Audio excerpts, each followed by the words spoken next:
வணக்கம். நான் உங்கள் ஜோதிடர் பிரபஞ்சம் பீதாம்பரக்கண்ணன். இன்று என்ன தகவல் பார்க்க போகிறோம்னா, விசித்திரமாக வியூகம் அமைக்கும் ஜாதகம். அதாவது சனி புதன். புதன் என்றால் 3ஆம் இடம், மிதுனம், கன்னி.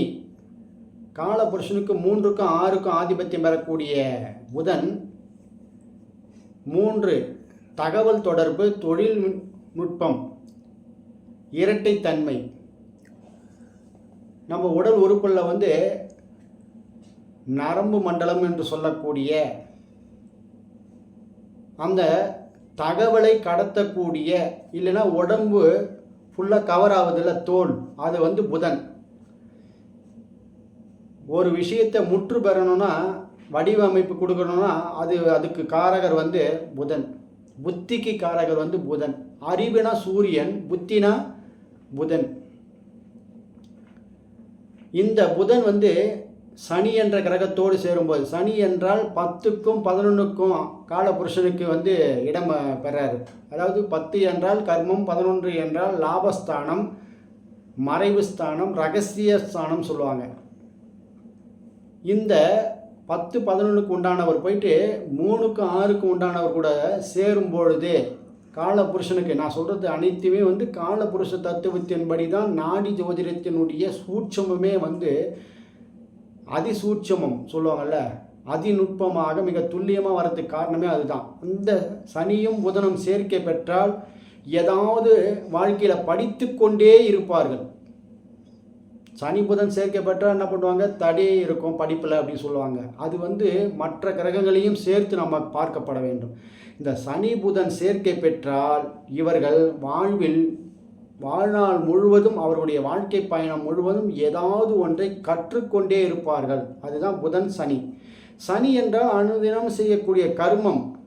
புதன் என்றால் வித்தைக்காரகன், வித்யாக்காரகன். புதன் என்றால் தகவல் தொழில்நுட்பக்காரகன். புதன் என்றால் சாதனை, 6ஆம் இடம், கடன், வம்பு, வழக்கு, கோர்ட்டு கேஸ்ன்னு சொல்லுவாங்கள்ல, அந்த மாதிரி தன்மையெல்லாம் அந்த அறிவை தீட்டிக் கொண்டு இருப்பது இந்த சனி புதன் அனுதினமும். இந்த வித்தியாசமான சிந்தனைகள்லாம் இந்த சனி புதன் இருக்கக்கூடிய ஜாதகரோ ஜாதகியோ காணப்படுவார்கள். வித்தியாசமான நோய்கள்லாம் இவர்களுக்கு இருக்கும். ஏன்னா 6ஆம் இடம் நோய் ஸ்தானம் இல்லை. காலபுருஷனுக்கு 6ஆம் இடம் அவர் போயிட்டு, இவங்க சனியும் புதனும் சேர்ந்து 12 ராசிகளில் எங்கே உட்கார்றாங்களோ அதற்கு ஏற்றார் போல் அந்த ஜாதகரோ அந்த ஜாதகியோ காணப்படுவார்கள். சனி புதன் ஒரு வித்தியாசமான வியூகத்தை அமைக்கக்கூடியவர்கள். எல்லாரும் ஒரு மாதிரி இருக்காங்கன்னா இவங்க ஒரு மாதிரி இருப்பாங்க. ஏன்னா புத்தியை தன்னுடைய அனுதினமும் செய்யக்கூடிய கர்மம், தொழில், வினை, அதில் பயன்படுத்திக்கிட்டே இருப்பாங்க அந்த புத்தியை. சில நேரத்தில் சோம்பேறியாகவும், சில நேரத்தில் சுறுசுறுப்பாகும். ஏன்னா சனி என்றால் செவ்வாயினுடைய எனர்ஜியும், புதன் என்றால் சனியினுடைய எனர்ஜியும். இவங்க 2 பேரும் சேர்ந்தால் எப்படி இருக்கும் பாருங்கள். அந்த ஜாதகரையோ அந்த ஜாதகனையோ பாடாப்படுத்தும். அதுதான் சனி என்றால் மரபு வழியாக வந்த வினை. புதன் என்றால் இதுவும் மரபு வழியாக. ஏன்னா நரம்பு இல்லை, அனைத்து உடல் உறுப்புகளையும் செயல் உருவாக்கம் கொடுக்கறது யாரு? இந்த நரம்பு செயல்கள் தான். தகவலை கடத்துவது எது? இந்த புதன் தான். அப்போ நம்மளுடைய தாய் வழி கர்மா, தந்தை வழி கர்மாவை ஒன்றிணைந்து சனி புதன் யாருக்கெல்லாம் சேர்ந்து இருக்கிறதோ அவர்கள் எல்லாம் தாய் வழியாகவும் தந்தை வழியாகவும் வரக்கூடிய மரபு வழியாக சேர்க்கக்கூடிய பலன்களை வாரி வழங்கி கொண்டிருப்பார்கள். இவர்கள் அதனுடைய அமைப்பாகவே காணப்படுவார்கள். அப்படி காணப்படும் போது புதிய புதிய நோய்க்கு, புதிய புதிய கண்டுபிடிப்புக்கு, புதிய புதிய சிந்தனைக்கு, அனுதினமும் செய்யக்கூடிய கல்வியை கற்றுக்கொண்டு இருக்கக்கூடிய, வாழ்நாளில் சொல்லிக் கொடுக்கக்கூடிய, சில திறமைகளை பெற்று இருக்கக்கூடிய சனி புதன் இணைவு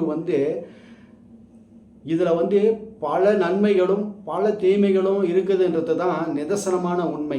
இதை மற்ற கிரகங்கள் எந்த தன்மையில் சேருதுன்றதை அவர்களுடைய சுய ஜாதகத்தை பார்த்து நம்ம சொல்லலாம். இந்த வீடியோ பிடிச்சிருக்கும் பட்சத்தில் லைக் பண்ணுங்கள், ஷேர் பண்ணுங்கள், மற்றவர்களுக்கு அனுப்பிவிடுங்க. நமது நேயர்கள் ஆற்றில் ஓடும் நீரோடை போல பிரபஞ்சத்திற்கு நற்காரியங்கள் செய்து நற்பலன்களை பெற்று இறைவனுடைய ஆசையை பெற்று வாருங்கள். நன்றி, வணக்கம்.